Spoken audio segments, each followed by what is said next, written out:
favorite movie series is Lord of the Rings. Lord of the Rings has so many great moments in it.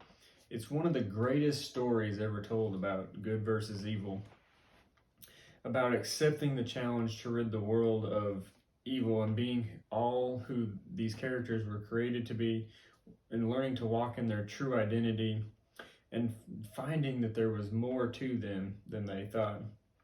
It There's so many spiritual parallels drawn out in Lord of the Rings. My favorite scene is from the second movie, The Two Towers, but today I'm gonna go over a powerful scene over halfway through the third movie. There are so many powerful scenes in this movie, and there's so many turning points that when all hope seems lost, something comes through to change the situation. So this scene takes place a couple of days before one of the biggest battles in the movie, pretty close to the end of the movie.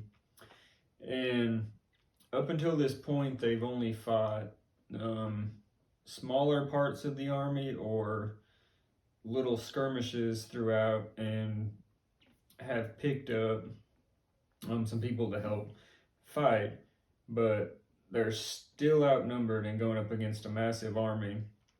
And so the scene starts with Aragorn being one of the main characters, being woken up and being told that King Theoden needs to see him.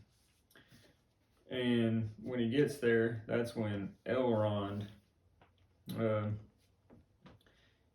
he's king of the elves. That's when that's when he comes and he talks to him, and they make some small talk, and then he says, "You ride to war, but not to victory." See, they knew of this is when it's revealed, they knew of the one army they were going to face. But Elrond has gotten wind of a second army coming from the river. So they're going to trap the forces in. And Elrond tells him, "You need more men," and Aragorn says, "But there are none." And Elrond replies, "There are those who dwell in the mountains." And Aragorn basically says, "What about them? That, they won't come with me." And Elrond says, "They will answer to the king of Gondor." And he pulls out a sword and gives it to him, and I'll explain. It's a sword that cut off the finger of the main bad guy. That's over all of this. So it's a sword that cut off the finger that held the ring of the main bad guy. I can't remember his name right now. I think I would. Elrond says, "The man who can wield the power of this sword can summon to him an army more deadly than any that walks this earth. Put aside the ranger, become who you were born to be." So, who was he meant to be? So throughout the movie, it's revealed that Aragorn is an heir in the lineage of the king at the time who defeated Sauron, the main villain of the movie, the ultimate evil in this movie. And so when he says, "Put away the ranger," what he means by that is a rover, the wanderer, because Aragorn had wandered around. He had wandered around for a long time. He never fully stepped into who he was supposed to be. Aragorn never stepped into who he was supposed to be, and Elrond was throwing down the gauntlet, laying a challenge at his feet, saying, we are coming up upon the very end unless you step into who you were called to be, and you go to those in the mountain.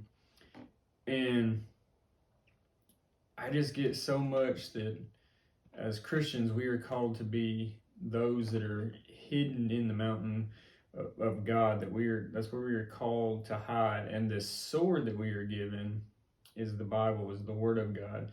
And so we can mount up with those that are of like mind, that are of God, that are from the Spirit, and they can help us fight our battles. But we must be who we are called to be.